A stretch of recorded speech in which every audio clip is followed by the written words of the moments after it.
tudo bom com vocês? Então, hoje nós vamos ter a nossa aula de geografia. Na nossa aula de geografia, nós vamos aí na página 16, saiba mais, né? As nossas curiosidades aí que tem no nosso livro. Nós falamos um pouquinho na nossa aula anterior, espero que vocês lembrem aí a nossa aula anterior, relacionando aí sobre as pessoas, né? O trabalho formal e o trabalho informal também. Então, olha só, o que a gente viu durante a nossa aula de geografia? Nós, além de falarmos sobre o trabalho, as pessoas têm direitos, né, relacionados aos trabalhos, falamos daquelas pessoas também que trabalham com emprego formal, o emprego informal. Falamos também, né, das pessoas aí que são chamadas, né, as pessoas que não têm emprego, que têm um emprego por um certo período, as pessoas aí que também, né, relacionam aí as dificuldades do trabalho também. Então, foi algumas questões que nós falamos, então tudo relacionado ao trabalho, né? Agora a gente vai conhecer aí o Saiba Mais, uma curiosidade lá na página 16. Vamos lá, acompanha comigo aí no livro de geografia de vocês na página 16, a leitura junto com a professora. No Brasil e no mundo, a exploração do trabalho infantil é um problema grave, considerado crime e violência. Milhares de crianças e adolescentes deixam de ir à escola e de ter seus direitos garantidos por causa dessa prática. Eles trabalham nas lavouras, nas fábricas e nas ruas, em situação de risco, com prejuízos ao seu desenvolvimento de modo geral. Continuando aí. O Brasil, ele tem 1,8 milhão de crianças e adolescentes de 5 a 17 anos trabalhando, segundo dados divulgados em 2017 pelo Instituto Brasileiro de Geografia e Estatística, IBGE. Desse contingente, 54,4% ou 999 mil enquadravam-se no que se considera trabalho infantil. Trabalho de qualquer natureza abaixo da idade mínima permitida entre 5 a 13 anos, 190 mil. Ou trabalho na idade permitida, mas sem carteira assinada, de 14 a 17 anos, 808 mil. Então, essa fonte, né, é a fonte aí do IBGE, muda a metodologia aí, Brasil, né, tem oficialmente 1,8 milhão de crianças e adolescentes trabalhando. Então, está disponível aí no site Chega Trabalho Infantil, ok? Caso vocês queiram conhecer um pouco mais. O que esse texto ele está apresentando aí para vocês? Ele vai falar sobre o trabalho infantil, que é uma prática de violência e também é uma prática proibida, né? No Brasil, mas só no Brasil, professora? Não, em outros países também, mas estamos relacionados, né, ao nosso país. Então, o trabalho infantil, ele ainda ocorre em grande escala, como a gente pode ver aí no texto. É um trabalho onde as crianças, elas exercem função que muitas vezes não são remuneradas, são funções muito pesadas para elas e também elas são crianças, no caso, que deveriam estar aonde? Na escola, né, sendo educados, ou seja, o que não acontece quando se relaciona, quando se fala aí ao trabalho escravo, né, o trabalho infantil. O trabalho escravo, vamos comparar, né, o trabalho escravo com o trabalho infantil. Então, tudo isso aí está relacionado. A gente fez essa leitura em particular na nossa aula de geografia de hoje, porque eu achei bem interessante a leitura desse texto, para a gente compreender que a questão do trabalho não está relacionada somente ao trabalho remunerado ou ao trabalho que não é ativo, né? Mas está relacionada a muitas coisas, a desigualdade, a economia, a função, e uma delas está aqui no trabalho escravo, né? Trabalho infantil, né? É o chamado trabalho infantil. O trabalho escravo, ele também ocorre hoje? Pode sim acontecer hoje. E aí, como vocês viram também relacionado ao texto, é um trabalho que ocorre principalmente aonde? Na área rural. Por quê? Não tem fiscalização, as crianças têm um acesso muito mais difícil à educação. Então, vocês observam que o trabalho infantil, ele acontece basicamente, né, muitas vezes na área rural. Professora, na cidade pode acontecer? Pode acontecer sim, ok? Então, aí essa é a nossa leitura de hoje. Quero que vocês releiam de novo e reflitam também relacionado a esse assunto, ok? E aí, como prática para casa, página 17 do livro de geografia de vocês. Por hoje é só. Beijo, saudade e até a próxima aula.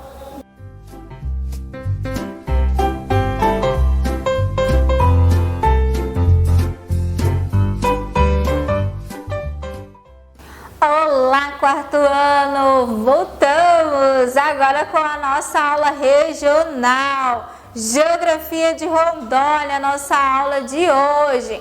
O que nós vamos falar na nossa aula de hoje em Geografia de Rondônia? Nós vamos falar sobre o transporte fluvial. Nós sabemos que a nossa região, assim também como o nosso estado, é um importante, né, centro econômico aí relacionado à exportação de soja, como a gente fez a leitura daquele texto lá. Os meios de transporte, eles são importantes para a economia, não são? Porque eles vão exportar e também transportar mercadorias. E com o transporte fluvial não é diferente, porque nós temos aí, né, um dos rios mais importantes do nosso estado, que é o Rio Madeira. Então, a gente vai conhecer um pouquinho qual a importância do transporte fluvial para o nosso estado. Olha só, nós temos aí esse mapa que ele está representando o quê? A questão do transporte, né? Do transporte hidroviário, o transporte rodoviário também e as BRs. A gente falou aí na nossa última aula, tá? Só relembrando, falando sobre os tipos de transporte, né? As BRs, as rodovias também, a diferença, né, que a gente falou também, além da leitura do texto lá, certo? E aí, relacionando ao transporte fluvial, outro também é importante meio de transporte aí para o nosso estado. As hidrovias, elas tiveram um papel fundamental na ocupação do nosso estado. Antes das rodovias, o acesso mais fácil era por meio dos rios navegáveis. Então, muitas vezes, né, antes mesmo da construção das rodovias e das BRs, o transporte de mercadorias era feito totalmente pelos rios, mas os rios navegáveis. Nem todos os rios aí, eles serviriam como transporte, ok? Um dos principais portos fluviais do Brasil situa-se no Rio Madeira, em Porto Velho. Ele é responsável pelo escoamento da produção de grãos, soja, café, entre outras também, vindas do Mato Grosso e do interior de Rondônia, em direção a outras unidades de Federação Brasileira e até mesmo a outros países, como a gente fez lá na leitura do nosso texto, né? O transporte dessas mercadorias, como é que é feito, como é que é transportado aí, quanto tempo dura, quais as dificuldades, vocês se lembram? O transporte hidroviário é considerado a opção mais econômica para a circulação de pessoas e para o transporte de mercadorias, que transitam principalmente na direção de Manaus. Então, olha só, gente, como vocês viram na leitura do nosso textinho lá que eu passei para vocês na aula de Geografia de Rondônia, o transporte de mercadorias, ele vem de outros estados para a nossa região, né, para o nosso estado, e daqui ele é transportado para outros locais e até mesmo outros países. Então, a nossa rota, a nossa região, nosso estado, ele é um importante centro aí de exportação. A economia baseada na economia da agricultura, da pecuária, do extrativismo. Então, são economias que necessitam de meios de transporte para ir os outros locais. E esses meios de transporte, eles devem ter boas condições, né? Além dos meios de transporte, né? E o que eles utilizam, as estradas, os rios, os portos, até aéreo mesmo. Então, precisam estar em boas condições. Então, a gente viu lá naquele texto que muitas vezes os transportes, eles têm dificuldades, outras vezes parte dele tem dificuldades, como por exemplo as estradas, os buracos, e parte é facilidade, como por exemplo pelo oceano, né, até chegar a outros países aí, que o transporte ele é muito mais fácil, pelos rios navegáveis também. Então, olha só a importância aí do cuidado, né, da nossa região também com relação ao transporte de mercadorias. Aí eu apresento a vocês algumas fotos, né? Essas fotos, elas estão mostrando aí o porto, né? A nossa ponte também, essa ponte que foi construída aí em nosso estado para se tornar também um fator muito importante para o transporte de mercadorias, né? Facilitando aí o transporte de mercadorias, né? Nessa foto embaixo aqui nós temos o barco que vai levar as mercadorias para outro estado e as mercadorias e as pessoas que nela trabalham também, ok? Então, esse aí é o nosso assunto de hoje. Não esquecendo, gente, de fazer a leitura do livro, tá bom? Para casa vai ficar aí as páginas 26 e 27 do livro de Geografia de Rondônia. Por hoje é só. Muito obrigada e até a próxima aula.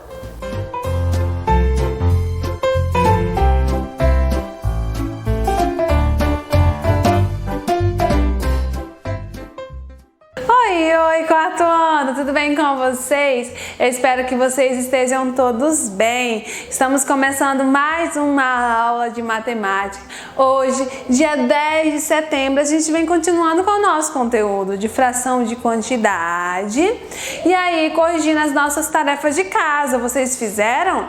Eu espero que sim. Vamos corrigir as páginas 34 e 35. Então, nessas duas páginas, a gente vem colocando a data do dia 10 do 9, tá bom? Então, bora lá começar nossa aula.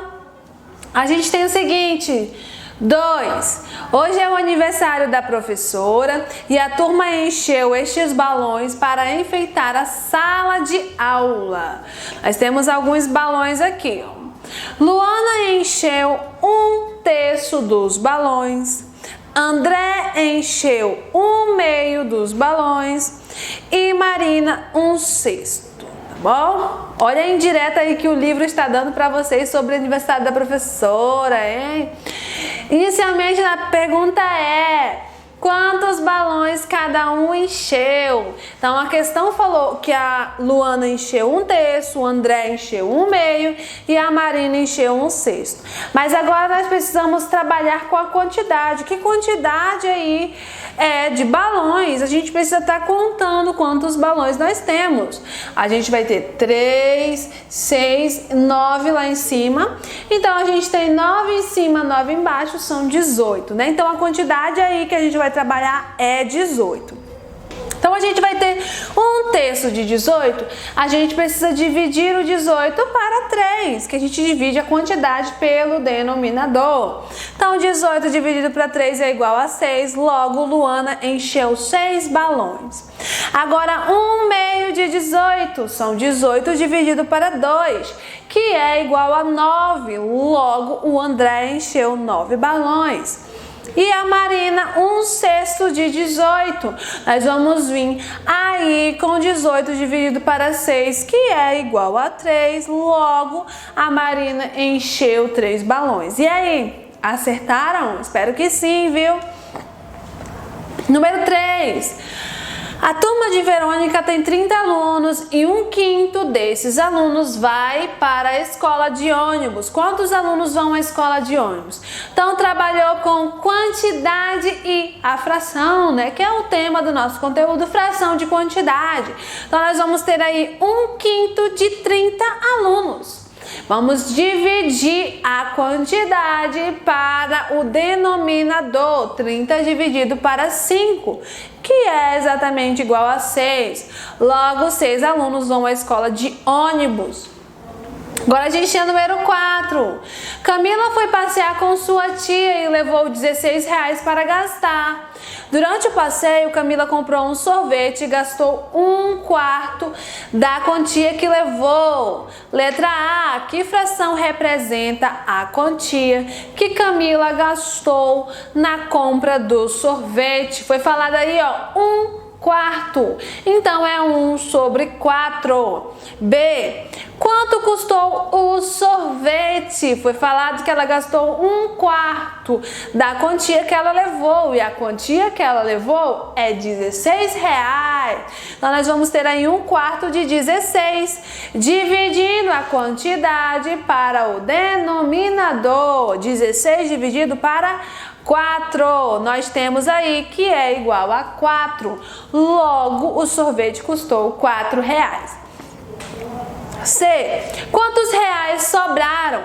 Ela levou 16, gastou 4. Então, toda vez que a gente trabalhar com essa situação aí de que ela tinha uma quantidade, gastou outra quantidade, o que é gasto sempre vai ser aí negativo, né? Logo, nós vamos ter o total, que é 16, menos 4, que é igual aí a R$12. E aí, vocês acertaram? Eu espero que sim, viu? Vamos lá, número 5. Isaura é confeiteira e dos 120 quindins que fez, 1/5 era para uma encomenda. Quantos quindins havia nessa encomenda? A gente vai ter aí a quantidade que é 120 e a fração é 1/5. Então, nós temos 1/5 de 120. Pegando a quantidade e dividindo pelo denominador, que é o número debaixo da fração. Nós temos 120 dividido para 5, que é igual a 24. Logo, nós vamos ter aí que havia 24 quindins nessa encomenda. Resolva os cálculos abaixo. Então, nós temos que resolver aí, ó, 1/2 de R$60. Então, nós vamos observar aí 60 dividido pelo denominador. 60 dividido para 2 é igual a 30. Logo, é R$30. 1/2 de R$60 é R$30. 1/3 de R$60, vamos ter 60 dividido para 3, sendo igual a 20. Logo, 1/3 de R$60 é igual a R$20. Agora, a gente tem 1/4 de R$60, 60 dividido para 4, que é igual a 15. Logo, 1/4 de R$60 é igual a R$15. Último aqui, a gente tem 1/5 de R$60. Logo, nós vamos ter aí 60 dividido para 5, que é igual a 12. Logo, 1/5 de R$60 é igual a R$12. E aí, acertaram tudo? Eu espero que sim, viu? Agora a gente tem um pontinho aí. O que você observa em relação aos denominadores das frações e as quantias obtidas como resposta? Nós vamos observar aqui, ó, Um meio de 60 foi 30. Um terço de 60 foi 20. Um quarto de 60 foi 15. E aí, um quinto de 60 foi 12. À medida que o denominador vai aumentando, a gente tem ali que a quantia obtida diminui, né? Que é o que a gente vai ter aqui. Quanto maior o denominador, menor a quantia obtida, né? A gente vem concluindo aí a nossa aula de hoje, onde a gente trabalhou aí com a quantidade, quando a gente trabalha o conteúdo de fração de quantidade, a questão vai te dar uma quantidade, pode ser aí quantidade de brinquedos, quantidade de balões, ou quantidade em reais, em quilogramas, em metros, essas coisas, né? Medida de comprimento. Vai te dar uma quantidade, vai te dar uma fração, e você vai ter que estar aí pegando essa quantidade e dividindo pelo denominador dessa fração, tá bom? E aí foi o que a gente concluiu hoje, tá bom? Na próxima aula a gente vem continuando as nossas atividades sobre fração de quantidade, mas a gente também vem conhecendo aí as frações decimais, que também é bem legal da gente estar trabalhando, tá bom? E é isso, gente, até a próxima aula, tchau, tchau!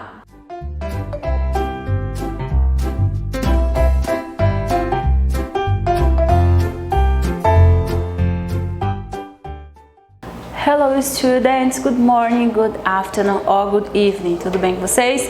Sejam bem-vindos à nossa segunda aula de inglês dessa semana. Hoje eu vou falar um pouquinho, já encerrei o capítulo 6, mas ainda estamos no terceiro bimestre. Vamos então aqui revisar um pouquinho de school subjects, que são as matérias escolares. Let's go! Então, gente, revisando esse vocabulário, peço que vocês tentem repetir.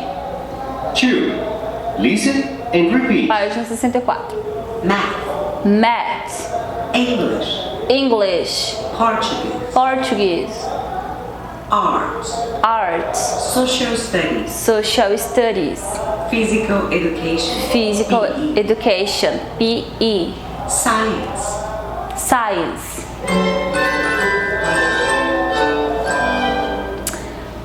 As matérias que o livro de vocês não traz, mas que a escola oferece é History, Geography, também tem History and Geography Local, que é a de Rondônia, Português, Swimming, Music, Financial Education. Acredito que são essas, né? Se tiver mais alguma matéria, por favor, me falem que eu me corrijo na próxima aula. Tá bom? Falem comigo pode ser no Google Meet, na reunião de segunda, ou manda para coordenação, tá bom? Então vamos lá. Exercício aqui, September 10th. Coloca o nome da teacher, o name da teacher, activity e o enunciado. Look the timetable and complete the sentence. Vocês irão olhar essa timetable da Nanda, tá bom? E a gente vai ter aqui as matérias que ela tem durante a semana. Então observe, copie, não precisa você desenhar esses lápis, tá? Faça um quadradinho com a régua, copie, não precisa também desenhar esses objetos. Vocês irão somente colocar aí o nome da disciplina e o nome da Nanda no final. Coloque timetable também, tá bom? Para vocês conseguirem, é muito importante os dias da semana. Coloquem as informações necessárias, tá? Para poder responder a questão A, B, C, D, E, F e G. Então você já vai pausar aqui esse vídeo para poder copiar.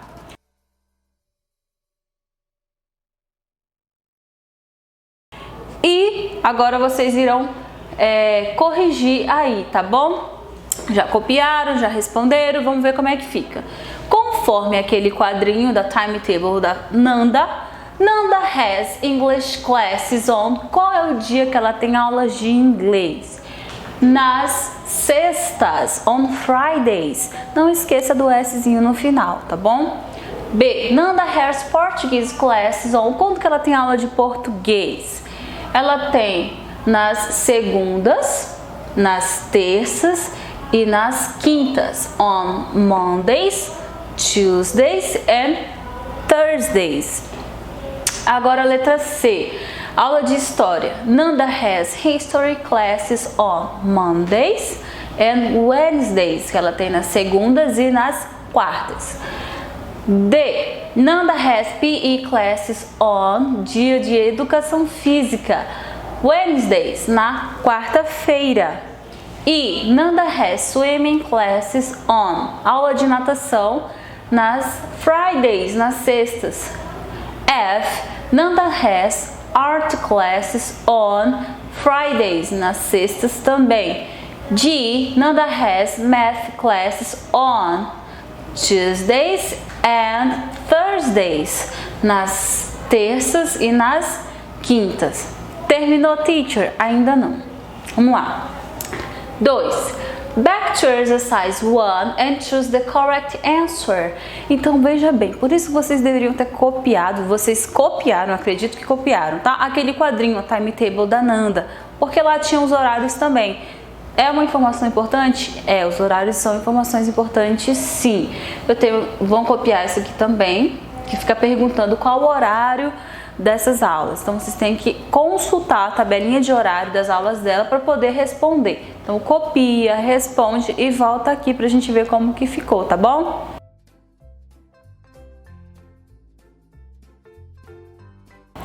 Vamos lá ver então? Letra A. What time is math classes on Tuesdays? Qual é o horário da aula de matemática na terça?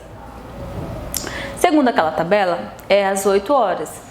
8 o'clock. B. What time is science classes on Mondays?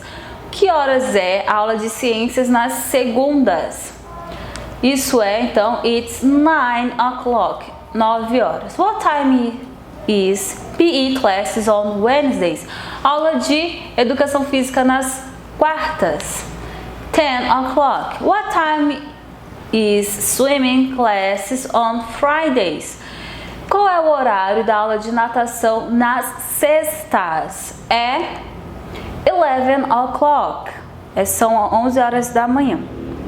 Eu espero que vocês tenham entendido, mas ficando com dúvida, vocês sabem onde me encontrar. Toda segunda-feira estou no aguardo de vocês, tá bom? No Google Meet. Ficando com dúvida ou querendo matar um pouco a saudade, eu estarei à disposição de vocês. Espero que esteja tudo bem, que estejam todos com saúde, obedecendo às normas de segurança para a saúde, não só de vocês, como da família de vocês também. Espero vê-los muito em breve e até a nossa próxima aula. Bye, bye!